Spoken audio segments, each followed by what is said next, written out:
Hello and welcome to At Home with the Harveys. Great news! We can go on holiday again this year in the UK.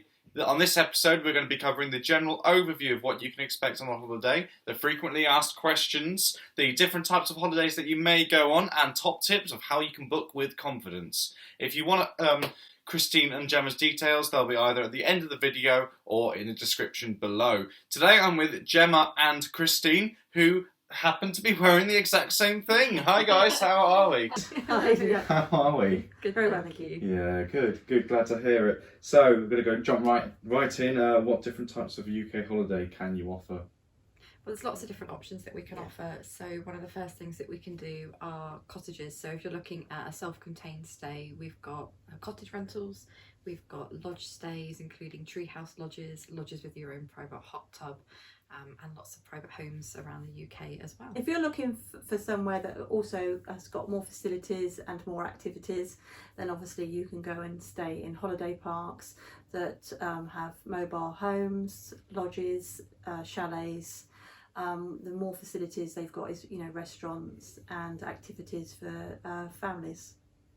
And if you're looking for something a bit more luxurious, then we have the option of staying in private homes by the sea, private homes with their own swimming pools. We have our adult only inclusive breaks where you can stay in luxury places around the country. And we also have our hotels on private estates. So can you tell me a bit about the places which you can travel to in the UK? Yeah. Well, places in England will be opening up this weekend, and we're hoping that Scotland and Wales should be opening up mid-July. Okay. But bearing in mind that travel restrictions are still in place, so if you live in England, that doesn't necessarily mean at the moment you can travel to Wales and Scotland. So if you're looking for a holiday in the UK, it's generally going to be within the country that you live in until those restrictions are opened up to the rest of us. Yeah, and also not forgetting, if you want to travel to the Isle of Wight, the ferries are on restricted timetables at the moment, but they are hoping to get them up and running as normal soon. So what restrictions can people expect? Well, in general, all the gyms, spas and pools will remain closed, and some restaurants will be offering takeaways. And also the children's play areas and any areas that have got the indoor soft play, they're going to remain closed for the moment as well. Okay, on the other side of that, what will be open? Well, I can actually talk about our holiday like we did have in previous episodes of our lodge holiday last year, where we were a short walk away from the beach. We could walk to the village where there was a lovely restaurants, a pub and a supermarket and a nice bakery, so you could get your fresh bread during the day. Also there was woodland walks, so it's great if you've got children and dogs as well. But also the facilities on site was fishing and golf, so they will still all remain open this year. And there's lots of other things that people will still be able to do depending on the places that are going to, the different experiences that will be available. So things like skate parks, archery, pitch and putt. You've got bowls as well. Some of the restaurants might be open on site, and as we said, some of them might be open for sit down, some of them might be open for takeaway. So there's still going to be lots of facilities for people to enjoy, despite the fact that there are some restrictions in place. Give us an idea of what hotels and other holiday destinations within the UK are pledging to make sure that it keeps you safe while you go away on holiday. Of course, it's not the most exciting thing to talk about, really, is it? But it is important at the moment. So, Mum, did you want to say? Well, in general, most people will probably might send you a check-in time. So then that way that avoids queues. So you actually, won't be with other people. A lot of them have set up an enhanced cleaning program, which means, just in general, one of them is in the high touch area. They will check that is clean. And also if you've got a lodge with a hot tub, they've pledged that they will sanitise and clean that every day for you. And you'll find other things in places that you're travelling to. So obviously, again, depending on where you're staying, there might be the implementation of one-way systems to, again, avoid crowds and queues. If you're picking up your takeaway, you might find that you've had to order it online and you may only have a specified time for collection, again, just to avoid that crowding of people in one place. And particularly the lodges and the chalets that we spoke about as well, you may find that there's been the removal of some non-essential items. So you you might find like the little knickknacks or the games or anything else that you might find that people don't essentially need, little plastic flowers and vases, those types of things are being removed just to avoid that crossover from week to week with people staying there as well. As I said, not the most exciting thing to talk about, but it is really important. Can you tell me about what flexibility people will have when they are booking their holiday this year? Absolutely. I think this is probably one of the biggest questions that we're being asked about any holidays. So there is a book with confidence with a lot of our suppliers out there at the moment. So you can be assured that if one of you should fall ill before travelling and you can't go, or you need to cancel or change or amend, whatever it is that you need to do because you can't travel, or there might be a restriction imposed that means you can't travel to that particular area, there is the confidence of knowing that you can change, amend or refund as well. So there is that flexibility being offered by the suppliers that we're working with. I would also say again that most people probably think that they need travel insurance to go abroad, but most people also do need travel insurance for the UK. So it would be advisable also to, if they have a policy, to look into that as well. And obviously when you make an inquiry with us and it comes to those booking terms and conditions, again, very, very boring, but we will make sure and that very long, and very long, but we will make sure that you do fully understand the terms and conditions around that booking, so you know what flexibility you have before you go ahead. Gemma, you've spoken to me before about the luxury hotel that you have spent time in the UK. Can you tell me a bit more about these luxury hotels that are available and ones that maybe only cater to adults? Absolutely. Well, I stayed in a beautiful luxury hotel in the Cotswolds. It's on a 400-acre private estate. There's actually one hotel that I stayed at, and there's 2 other neighbouring properties that it owns.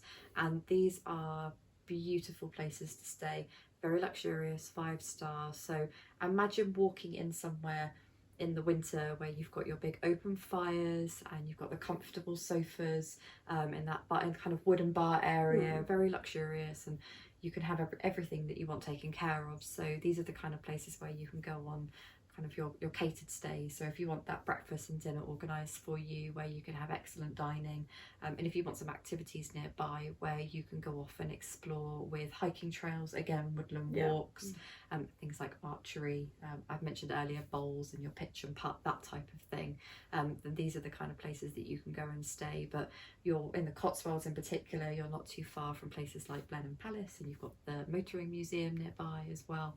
You've also got Oxford that you can go and visit. So not only thinking about staying somewhere that has the catering within the hotel, you've got lots of facilities and lots of places to go and explore outside of that.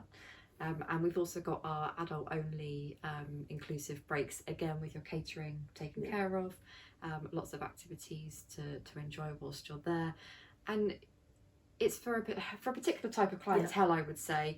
The private estate hotels, they're not just aimed at adult only, they can be very family friendly as well. It just depends on what you're looking for, and we can find the right option for you. They're not just estates though, are they? There is castles. Actually stay in some really lovely castles in the UK. Beautiful castles. Which have actually also got their own national picture galleries as well. So it's linked in with their castle as well. So, which is great. So you've literally got that type of culture literally sat on your doorstep when you're there as well. And if you're in these adult only hotels, you are talking about that boutique hotel stay. You are talking about, you know, the luxury pillows, the luxury duvet, the fine dining service, everything that you would expect. If you're someone that likes to go away on a more discerning holiday, a more luxury holiday when you travel abroad, then these are the type of places that can emulate that whilst you're staying closer to home for the moment. And it's something that we can look at for you when you make an inquiry with us. We'll get to know your requirements, and we'll find something that's more specific and kind of dedicated to what you want to do, because there's lots of places all over the UK. There isn't just the place I've mentioned in the Cotswolds. We've got a broad variety of places in the north, south, east and the west. Well, there's the one that I was telling you about the other day. It's a really lovely estate where it's got a lovely little cottage it's a nice little pink cottage, so it's romantic for just 2 people. Or then you can get that one that's larger for families with, you know, your swimming pool, hot tubs and all of those outside as well. But it's all on one estate, but they are so separated that you wouldn't even know that the other people were there. You can have even on St Ives as well. There's a really lovely, beautiful place that overlooks the sea. as well. It's all glass front, so we do those sort of kind of holidays as well for people. So if you are the kind of person that wants to wake up with those sea views, but you don't at the moment want to get on a plane, then literally on our doorstep, a few hours drive away, you'll be able to find that here in the UK as well. Okay, yeah, and can you tell me your top tips with booking your holiday this year? Well, we've got quite a few, haven't we? My top tips is, in general, when you're in the UK and you're travelling by car, I know it sounds silly, but do fill up your car first, because then that stops you then having, doesn't it, to go to the petrol station halfway down. If you're travelling with children, it's always nice to have an iPad with download films for them, especially if you get stuck in traffic. Exactly, yeah, because like you say, everybody going, you could get stuck in traffic. But also put your favourite snacks in the car. Take a flask with hot tea and coffee, so when you do need to stop and use the facilities, you are actually going to only use the facilities, and you haven't got to queue up with other people to go and purchase a tea and a coffee. And then that's also good for when you're on holiday, if you're on the beach, because then again, if the cafes are busy, you then can always then take your own drinks with you, and flasks are usually for hot and cold as well. So. And also on food and drink, we'd highly recommend taking your favourite snacks, maybe your favourite bottles of wine, because you are going to be travelling somewhere outside of where you would normally shop in your local supermarket. So if you want to avoid the queuing at the supermarket when you get there, pack your car as full as you can, take your favourite wine, take your favourite children's yogurts, take your favourite chocolate bars, because you never know, you might get there and you might not get that in the supermarkets that you have available. So you can make sure that your stay is going to be as great as it can be. Also, another thing I would recommend would be letting us know if you don't know the area that you're travelling to, so we can find out where the local restaurants are for you, any attractions that you might want to go to, what will be open, what won't be open in the local area depending on the current restrictions that are in place. And also bearing in mind that the restaurants will be operating at a lower capacity than they used to. So if it's an area that either you do know and you have a favourite restaurant, or you've been recommended by a friend, you haven't been there before, then let us know, because we'll make sure we'll get your table reserved for whilst you're there, so you can absolutely guarantee that you'll get that too. And I think where we were saying about non-essential items being removed in certain places, or even if you're going to a cottage or somewhere that's a bit more self-contained, then I'd highly recommend taking some favourite games. We played a game of Kaplunk whilst we were away the last time. Maybe take a pack of cards. You might want to take Twister, whatever it is that you like to do. If your children have got favourite toys, they've got a football and things like that, because the facilities might not be open where they can, go and get them. So at least if they take their own football, then at least that they've got something to play with outside and on the beach. If you've got your favourite pillow, or the children have got their favourite duvet, then it can go in the car. They can sleep in the car with it, so then they feel safe, and then it's much nicer for them, isn't it? Take your favourite bubble bath or your favourite bath salts. The spas aren't going to be open. You might want to give yourself a bit of a spa day. If you've booked somewhere with a hot tub, maybe take a little spa pack so you can do yourself your own DIY facial and manicure. Have a hot tub. In the hot tub. Anything like that is just going to make your holiday even better than it can be. Yeah, or download the films onto the iPad or tablet, whatever it is that you've got, because you also might in the evening want to be in the hot tub and watch a nice film. Exactly, or listen to your favourite music. It just depends what it is that you want to be doing whilst you're away. Ultimately, just think about what does everybody enjoy doing. We spent a lot of time at home recently with friends and family, depending on what situation you're in. We've all found ways to entertain ourselves, and we know what our home comforts are. So take your home comforts with you, and you definitely get that great stay when you go away. Okay. Thank you very much. It's been lovely speaking with you. As always, where next? Next time it's going to be a honeymoon inspiration special. So if you or you know anyone that's getting married in the near future, then we'll be please let them know and they can watch us. Look forward to it. Thank you very much. I hope that you've enjoyed either listening or watching this episode. Again, if you do want to get in contact with Christine and Gemma, the details can be found over at the end of the video or in the description below the podcast. I'm been Jack. Thank you very much for watching or listening, and we'll see you next time with At Home with the Harveys. Goodbye.